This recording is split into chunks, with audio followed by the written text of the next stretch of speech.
Bonjour à tous, je suis Céline Baron, j'ai 47 ans, je suis sophrologue certifiée, psychopraticienne certifiée et coach en suppression des croyances limitantes.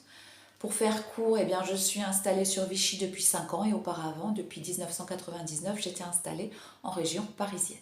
Voilà, aujourd'hui je fais cette vidéo sur un sujet qui vous tient à cœur. C'est le sujet de la malveillance et comment on gère la malveillance de certains. Alors, vous êtes nombreux à venir au cabinet et il y a beaucoup de malveillance. Hélas, des fois au travail, des fois dans la famille, dans la belle famille, ça se voit vraiment. J'ai envie de dire que face à la malveillance, il y a ceux qui font et qui agissent et puis il y a les autres.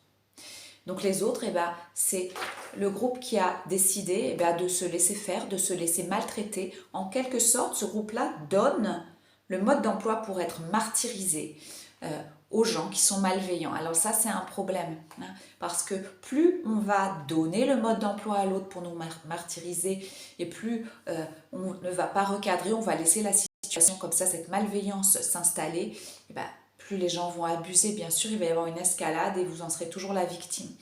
Donc il y a ceux qui agissent, souvenez-vous de ça déjà, ceux qui agissent et les autres. Et il vaut mieux être dans le groupe de ceux qui agissent, je peux vous le dire.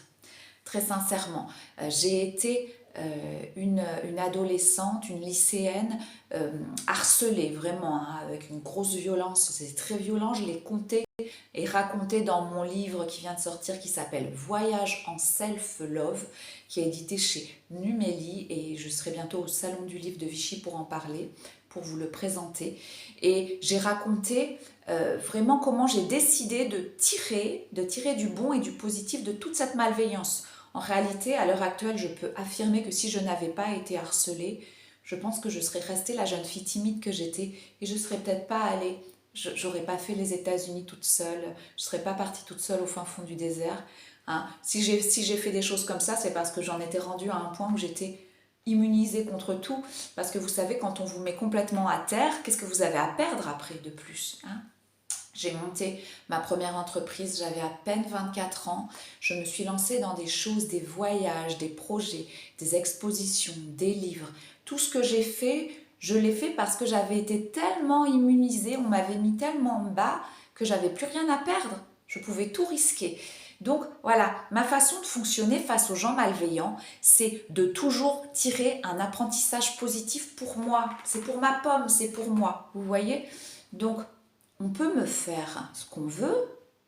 Moi, je ne suis pas stupide, je peux recadrer les gens, ou je peux cesser de voir, je peux couper, cesser de voir les gens, mais par contre, je veux toujours noter ça dans un carnet et en tirer un enseignement positif à un moment donné. C'est ce que j'ai fait avec mon livre Voyage en Self-Love. Il y a une quarantaine d'exemples comme ça, réels, hein, vraiment véridiques. Et j'ai expliqué comment les choses se sont déroulées quand je me suis mise à recadrer ces gens-là.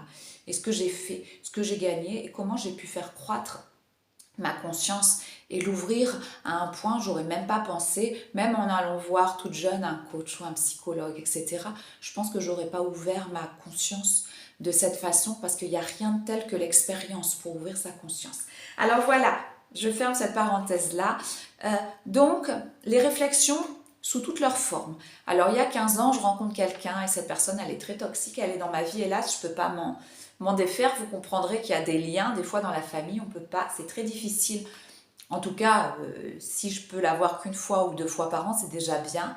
Mais cette personne, quand je repense à la première fois où je l'ai vue et quand je l'ai rencontrée, la première chose qu'elle m'a dit, c'est, parce qu'à l'époque, je travaillais énormément, j'étais rédactrice en chef dans un magazine d'économie, et je travaillais énormément et du coup je suis assez grande, je fais 1,67 m et là je pesais 47 kilos, donc j'étais vraiment une petite libellule toute fine parce que je travaillais énormément, j'avais plein d'activités à côté, quoi. Je dépensais beaucoup de calories. Et cette personne, la première chose qu'elle m'a dit, c'est « Ah bah dis donc, voilà je suis un tel, je me présente, et bah dis donc il va falloir te remettre en forme et en forme avec un S ». L'air de dire « Eh bien moi je suis replète, toi tu es toute mince et j'aime pas ça, donc il va falloir que tu changes ». Donc moi, j'étais jeune, c'est il y a 15 ans, j'étais plus jeune que maintenant, j'avais moins d'expérience et j'ai pas recadré cette personne. J'ai pas recadré, j'ai pas dit non, moi j'ai pas besoin d'avoir des formes par exemple. Je suis très bien, je m'aime très bien comme je suis. J'ai pas recadré, du coup on a eu une escalade d'année en année, ça a été de pire en pire et maintenant j'en suis rendue avec cette personne à devoir vraiment la recadrer sans cesse. Alors recadrer, c'est quoi? Eh ben, c'est reprendre la phrase. Par exemple, on vous dit je ne supporte pas les gens qui ne savent pas élever leur enfant, en sous-entendant que vous élevez mal les vôtres. C'est souvent des gens qui n'ont pas d'enfants d'ailleurs qui vous disent ça. Euh, Vous aurez remarqué peut-être comme moi. Et eh bien, moi je reprends la phrase, eh bien moi je ne tolère pas, je ne supporte pas les gens qui manquent d'empathie envers les enfants. Par exemple, je reprends systématiquement, très poliment je recadre. Dernièrement j'étais agressée comme ça par cette personne et j'ai tenu vraiment à dire, que c'était pas deux personnes qui s'agressaient, que c'était deux concepts qui rentraient, voilà, c'était deux concepts de la vie, deux concepts différents de la vie qui s'affrontaient. Et j'ai dit à cette personne, comprends bien, je ne suis pas en train de t'affronter, mais ma conception personnelle de la vie et du bonheur est en train de se confronter à la tienne qui est très négative. Alors le bonheur, ça c'est quelque chose sur lequel vous pouvez jouer. Quand ces gens malveillants viennent vers vous, vous pouvez leur rappeler que le bonheur, il est de leur responsabilité. On a beau dire, moi j'ai des gens au cabinet qui ont vécu des drames, le deuil d'un enfant par exemple. C'est vraiment des drames, c'est le pire qui puisse arriver et pourtant ces personnes, elles arrivent à être heureuses. Avoir la beauté d'un rayon de soleil sur une fleur, voir la beauté d'un sourire dans le métro, de quelqu'un qui vous regarde, qui vous sourit, qui est bienveillant. Donc en réalité, quoi qu'il arrive, il y a même des gens, j'ai parmi mes clients, des gens qui ont été battus dans l'enfance, etc., qui ont eu des enfances mais abominables, je ne vous raconte pas. Quand je dis que moi j'ai été harcelée au lycée, c'était rien à côté. Et pourtant ces gens-là, ils ont choisi le bonheur. Donc ça prouve bien que le bonheur, c'est la responsabilité de chacun. Je choisis d'être heureuse avec ce que j'ai. Alors moi, je pars du principe que je m'aime comme je suis. C'est pour ça que j'ai écrit mon livre Voyage en self-love. Je m'aime comme je suis et j'estime que je suis suffisamment. Je suis suffisamment bien dans mes baskets, suffisamment bien dans mon métier, suffisamment bien physiquement, suffisamment bien socialement, etc. Je ne suis pas dans vouloir toujours plus, toujours plus. Je suis dans, j'ai des choses et j'en profite, j'ai une personnalité, j'en profite.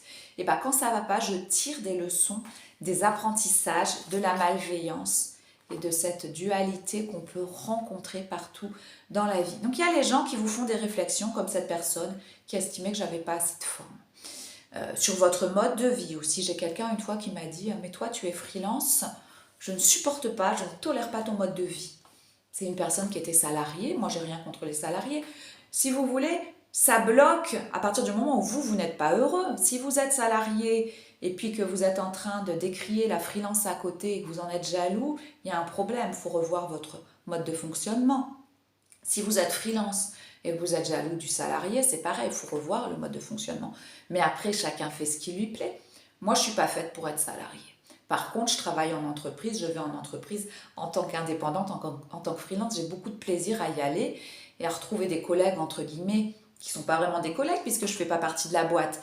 Mais en tant qu'intervenante extérieure, j'ai plaisir à les retrouver. Mais par contre, je n'aime pas être bloquée dans un CDI pendant des années dans le même poste. C'est pas moi, c'est pas ma tasse de thé, basta. Je veux pouvoir partir quand je veux, là où je veux, etc., etc.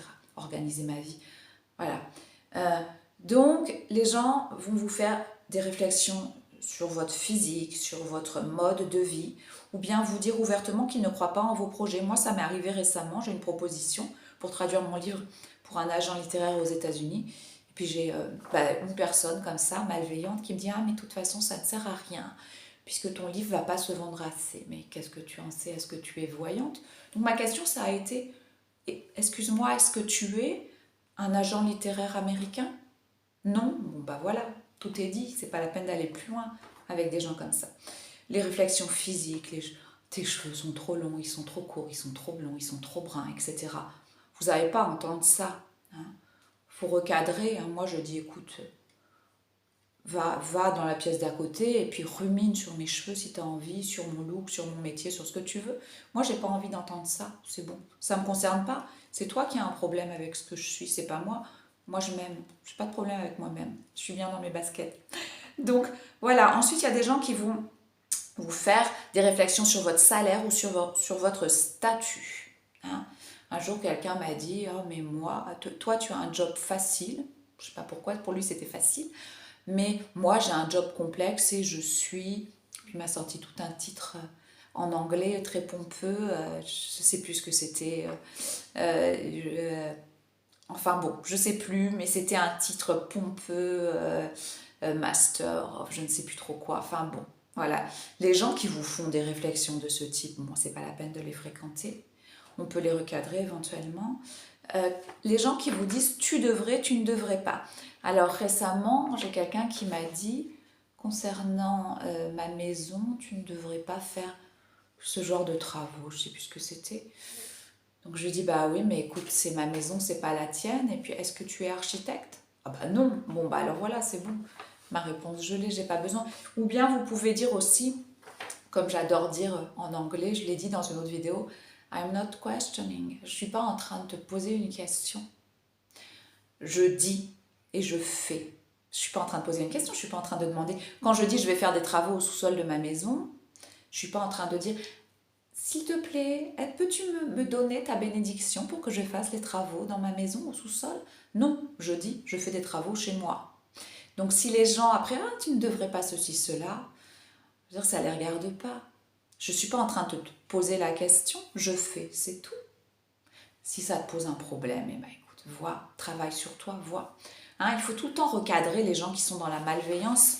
Et là, s'il n'y a pas d'autre solution que de... Alors, il faut être toujours très poli, utiliser des mots choisifs, bien choisir ses mots dans le détail, hein, ne pas s'énerver surtout, et puis recadrer. Voilà. Ensuite, les réflexions dans les rapports aux hommes, bon, ça peut arriver aussi. Je vous raconte une petite anecdote. Il y a quelques jours, j'étais dans un moulin en Provence et bon, bah, mon mari regardait les huiles d'olive, les trucs comme ça, et moi j'étais en train de regarder les cosmétiques. Et puis il me dit qu'est-ce que tu fais? Alors je dis bah attends 5 minutes, je regarde les cosmétiques. Et là il me dit bon écoute, moi je vais passer à la caisse, donc si tu veux quelque chose, prends ce que tu veux et puis on y va. Alors pour rigoler, je dis ah je peux choisir ce que je veux, chouette.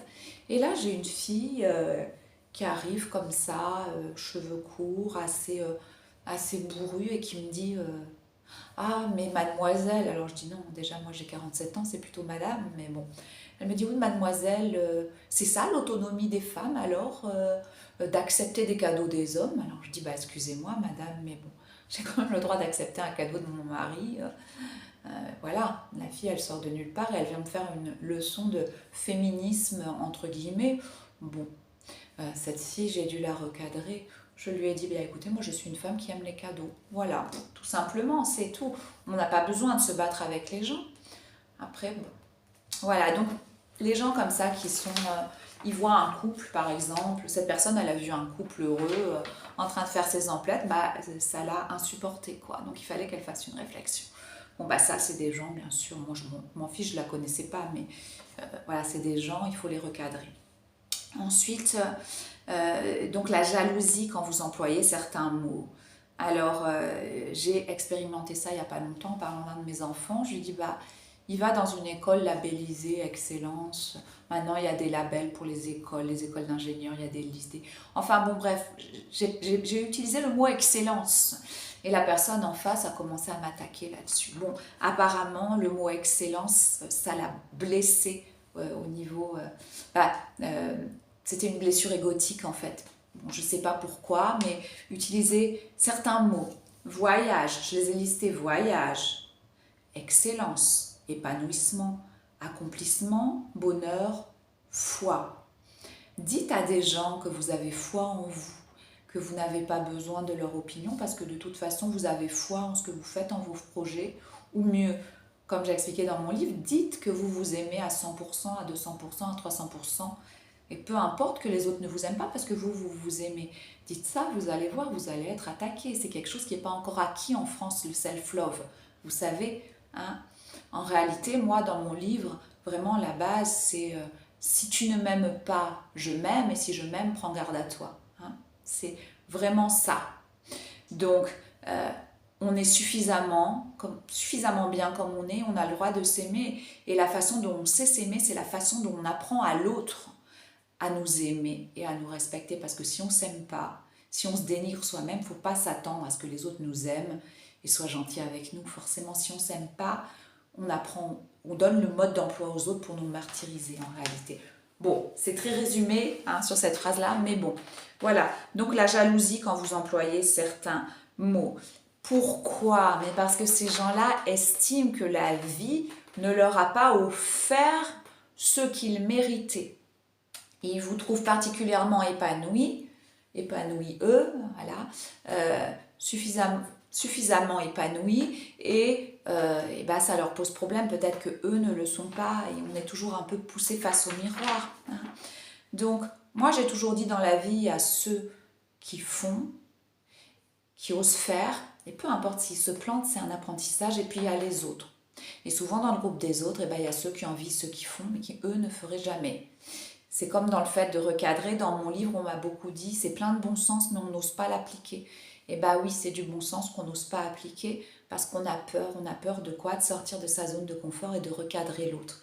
Et face aux gens malveillants, hélas, c'est vos vibrations contre les leurs, parce que eux ils vibrent bas, vous vibrez moyennement ou haut, enfin bon, ça dépend, c'est variable tout ça, c'est très variable, mais à partir du moment où vous tombez là-dedans, vous êtes anéanti, vos vibrations elles baissent, donc bien sûr il faut recadrer, il faut sauver vos belles vibrations, hein, comme je le dis dans mon livre. Ensuite, bah, y a les gens qui vont aussi appliquer de la malveillance à travers le récit de leurs actes positifs, vous comprenez? C'est-à-dire que tout ce qu'ils font, c'est merveilleux, voilà. Quand vous allez parler à table, par exemple, ils vont... Chut, c'est moi qui parle. Et puis, ils vont raconter comme tout est merveilleux, comme ils gagnent bien leur vie, comme ils ont un statut exceptionnel, etc., etc. Ça paraît pas malveillant, mais c'est de la malveillance à travers des récits positifs. Ça, il faut le noter. Bon, moi, je connais des gens aussi, après, qui sont malveillants...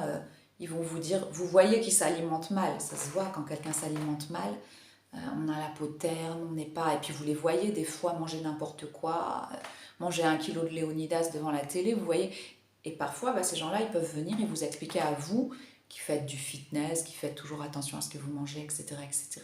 Ils vont venir vous expliquer comment bien s'alimenter. Alors là c'est un peu l'hôpital entre guillemets qui se fout de la charité, hein. Mais hélas, bon, qu'est-ce qu'il faut faire dans ce cas-là? Il ne faut même pas relever, même pas recadrer. Vous imaginez si quelqu'un de chauve vient vous expliquer comment bien vous occuper de vos cheveux. Est-ce que vous allez suivre ses conseils? Non, a priori non. Hein. Bon, moi je sais pas, après bon, tout existe, mais a priori non. Quelqu'un qui a jamais monté d'entreprise qui va vous donner des conseils sur comment faire votre comptabilité ou comment tenir votre entreprise. A priori, moi, je ne vais pas l'écouter, je vais plutôt écouter un chef d'entreprise. Donc, il y a des aberrations comme ça qui font partie de la malveillance. Donc, chez les proches, par exemple, ça peut être aussi quelqu'un, tout ce qu'il fait, c'est exceptionnel, il va vous dire. Tout le concernant est exceptionnel. C'est une forme de malveillance aussi. Donc voilà, ces gens-là, il faut vraiment, soit on les recadre et on fait partie du groupe qui fait, soit on les recadre pas, on fait partie des autres, les autres, c'est-à-dire ceux qui n'osent pas faire.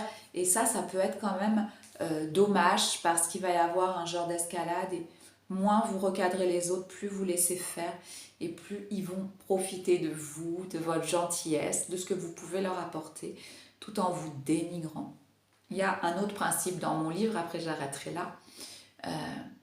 Quelqu'un qui est jaloux de vous, mais qui vous prend pour un moins que rien, pour un idiot, hein, pour pas utiliser un autre mot qui commence par C. Voilà, quelqu'un qui vous prend pour un et qui en même temps vous envie et qui est jaloux et qui montre beaucoup d'envie. Bon, bah c'est quelqu'un qui n'est pas très clair.